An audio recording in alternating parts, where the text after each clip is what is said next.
जीवन बगिया ऐसी जी, फूलोगे कम, कांटे ज्यादा, सिमटा जीवन, डूबी सांसें। आना है तो अब भी आजा, यदि आपने अभी तक अंतिम अध्याय नहीं देखा है तो कृपया करके अंतिम अध्याय देखें, उसके बाद ही इस अध्याय में प्रवेश करें। योग भी उतनी ही दूरी का विज्ञान है।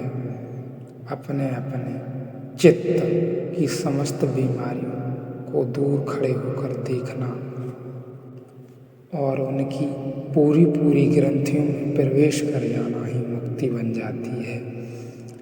आदमी का चित्त जिन जिन इन 5 बीमारियों के साथ एकात्म की भ्रांति में पड़ जाता है, उस भ्रांति का नाम लिंग है। लिंग है, शरीर है, उस भ्रांति का नाम, और वही हृदय की ग्रंथि है और वही हृदय की मूल बीमारी है। एक ही बीमारी है जहाँ हम जकड़ गए हैं। ये 5 बीमारियाँ मिलाकर उस एक बीमारी को पैदा करती हैं, और वह बीमारी है आइडेंटिफिकेशन की।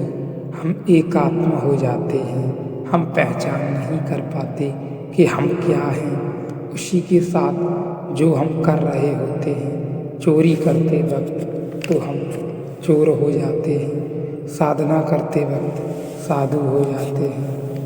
जो भी हम करते हैं वही हम हो जाते हैं। उससे हम दूर खड़े नहीं रहते। और ठीक से समझें तो संन्यास का यही अर्थ होता है कि जो भी करें उसके करने में कर्ता न बने, सिर्फ दृष्टा बने रहें। संन्यास का मौलिक अर्थ इतना होता है, करें हम जरूर लेकिन अभिनेता से ज़्यादा हमारा प्रयोजन न हो। तब हम बने जरूर और राम हम बने जरूर, लेकिन वह रामलीला के ही राम हों, और मंच से उतरते ही हम राम से भी उतर जाएं। अभिनेता उतर जाता है, वह फिर बिस्तर पर लेटकर सोचता नहीं कि सीता का अशोक वन में क्या हो रहा होगा। लेकिन कभी कभी ऐसी भ्रांति भी हो जाती है। मैंने सुना है कि एक रामलीला में ऐसी कठिनाई हो गई, जो आदमी रावण बनता था वह हर साल रावण बनता था। गांव में हर साल जब रामलीला होती वह रावण बनता था। गांव में हर साल जब रामलीला होती वह एक स्त्री सीता बनती थी, वह हर साल सीता बनती थी। हर साल रावण बनना और हर साल सीता को चुराना और अशोक वाटिका में रखना, और यह सब उपद्रव चलता था।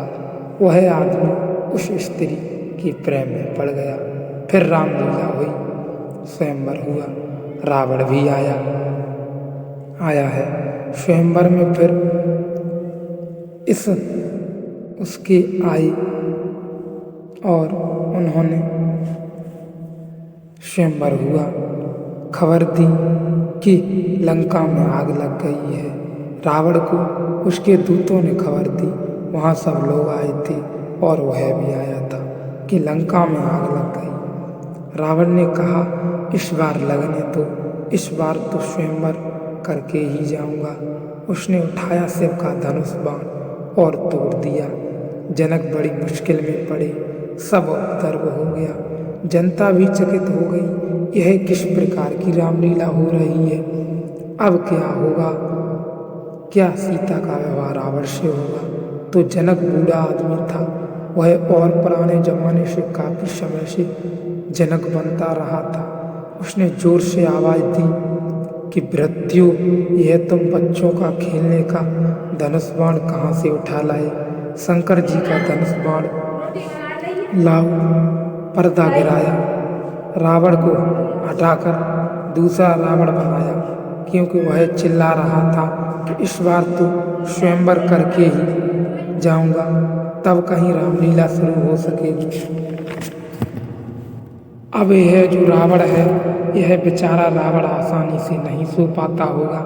इधर सीता से मामला अभिनय का नहीं रहा, यह गहरा और वास्तविक हो गया। संन्यास का अर्थ वह है जो लिंग शरीर है उसका हम विसर्जन करते हैं। लिंग शरीर का अर्थ है हमने अपनी बीमारियों से तादात्म्य करके अपनी जो एक दशा बना ली है, जैसे हम मालूम हो रहे हैं, उसका हमें विसर्जन करते हैं और उसमें जो चैतन्य है वह क्षेत्रज्ञ कहलाता है। और इस लिंग शरीर के बीच में जो बैठा हुआ जान रहा है वह क्षेत्रज्ञ कहलाता है, लेकिन उसका हमें कोई पता नहीं है। वह जो जानने वाला है वह खो ही जाता है उस समय जिसे हम जानते हैं। उसे खोज लेना जो जानने वाला है धर्म का विज्ञान है। पूछा गया साक्षी कौन है, अंतर्यामी कौन है, कूटस्थ कौन है।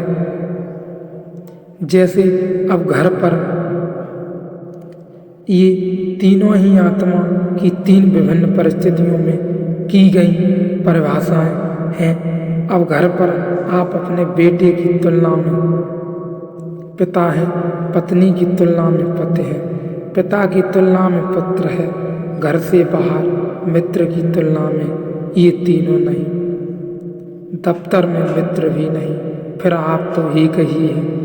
साक्षी, कूटस्थ और अंतर्यामी आत्मा की तीन परिस्थितियां गढ़ परिभाषाएं हैं।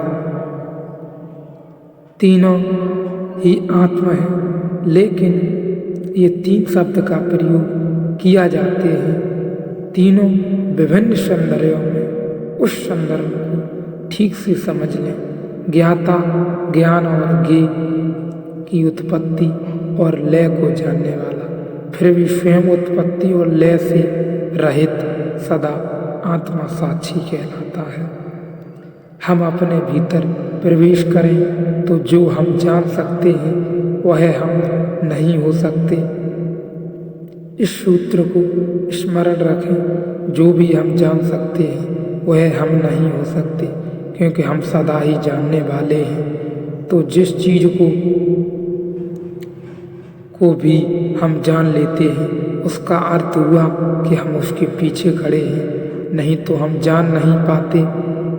जो भी जाना जा सकता है वह मैं नहीं हो सकता हूँ। योग साधना का मौलिक सूत्र है वह यह है कि आधारभूत जिसको हम बीज मंत्र कहें, वह बीज मंत्र यह है कि जिसे भी हम जान सकते हैं वह मैं नहीं हो सकता हूँ। आंख बंद करके मैं भली भांति जान सकता हूँ कि मेरे चारों ओर शरीर है, और यह भी जान सकता हूँ कि पैर में कांटा गड़ता है और पीड़ा है। मैं यह भी जान सकता हूँ कि हृदय में धड़कन हो रही है, और से यह भी जानता हूँ कि अब चिंता में होता हूँ तो धड़कन तेज हो जाती है, और जब शांति निश्चिंतता में होता हूँ तो धड़कन शांत हो जाती है। यह मैं जानता हूँ, इसलिए मैं जानने से खुद से थोड़ा पीछे हूँ, क्योंकि जब जानना खत्म होगा तभी खुद का आरंभ होगा।